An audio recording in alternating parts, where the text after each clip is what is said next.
Blessed are those who are invited to the marriage feast of the Lamb. These are true words of God. Words from the Revelation to John. Over many years, the main area of Malcolm's business was wedding photography. And often I would tag along, as I would say, to look after his equipment. But in truth, it was because I am a sucker to a wedding. The excitement of the family, the fabulous outfits, and the obvious love of the couple for each other. Now, of course, I have the additional pleasure of being the one who ties the knot, and it is a real privilege to do it. During my first visit to the Holy Land and the village of Cana, I witnessed a group of several couples reaffirming their wedding vows, with another embarrassed group of young single boys hovering nearby. This made me question what the miracle of Cana was about. Cana, as we know it today, lies 4 miles out of Nazareth on the road to Tiberias, and there are 2 churches built there to commemorate the first miracle of Jesus. I remember it being yet another really hot day, and I was pleased to enter the cool of the wedding church. In the crypt there was a glass cabinet containing a stone water jar, similar to those kept during the time of Jesus for the purification of hands and feet. I was perhaps naive when I had imagined that these were made of Roman-style pottery. This jar was a solid lump of stone that stood at least as tall as I, and it was carved out to contain the 20 or 30 gallons described in the Gospels. 120 gallons of wine suddenly became a reality. What a wedding feast it must have been.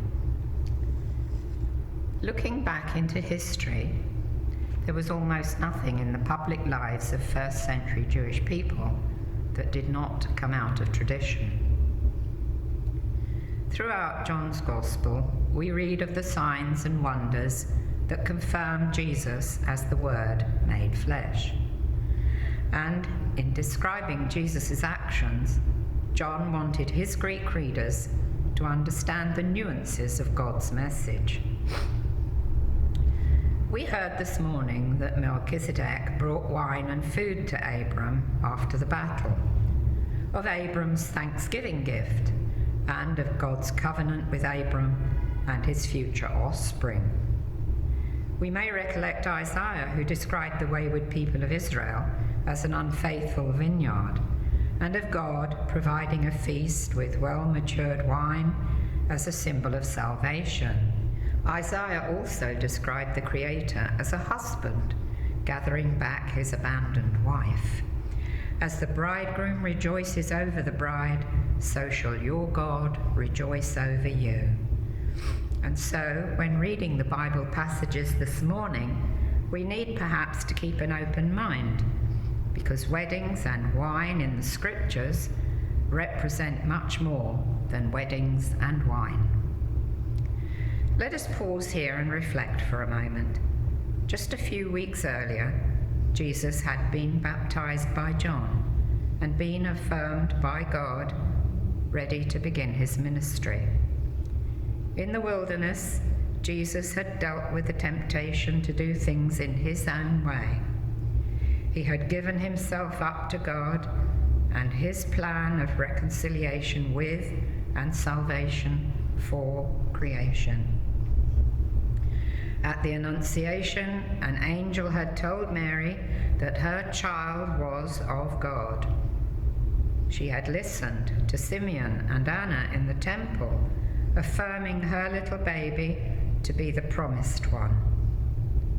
She had seen the young boy seated at the feet of the teachers in the temple, holding his own and speaking with authority. Finally, she would have known what had happened at the River Jordan. So when Mary spoke to Jesus at the wedding feast, the The situation was pregnant with possibilities. To run out of wine at such a huge public event would have been humiliating. The bride and groom's families, and very likely the whole village, had been celebrating for 3 days when Mary noticed the discomfort of the servants and the chief steward. When we pray desperately for God's help in an urgent situation, like children, we want it right now. Jesus' response to Mary, "What has this to do with me or you? My hour has not yet come," echoes his rebuke to Peter at Caesarea Philippi. "Get behind me, Satan. My hour has not yet come." Both pointing strongly toward Easter and God's perfect timing. Mary's instructions to the servants, "Do whatever he says," displayed a trust and assurance that something was going to happen. In the marriage service, we are reminded that as a couple grow together in love and trust, their unity mirrors the unity of Christ with his bride, the church. They begin a new way of life, made holy by God. In this earthly life, we are reminded that our God is a God of new beginnings. In John 10:10, we read that Jesus came to bring us life, not just any old life, but life in abundance.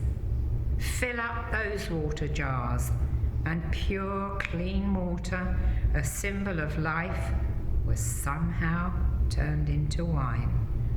Not just any old wine, but the best wine, and lots of it. In our Eucharist, we celebrate with water and wine, a symbol of Jesus' blood and an Easter sign of the new covenant between God and his people.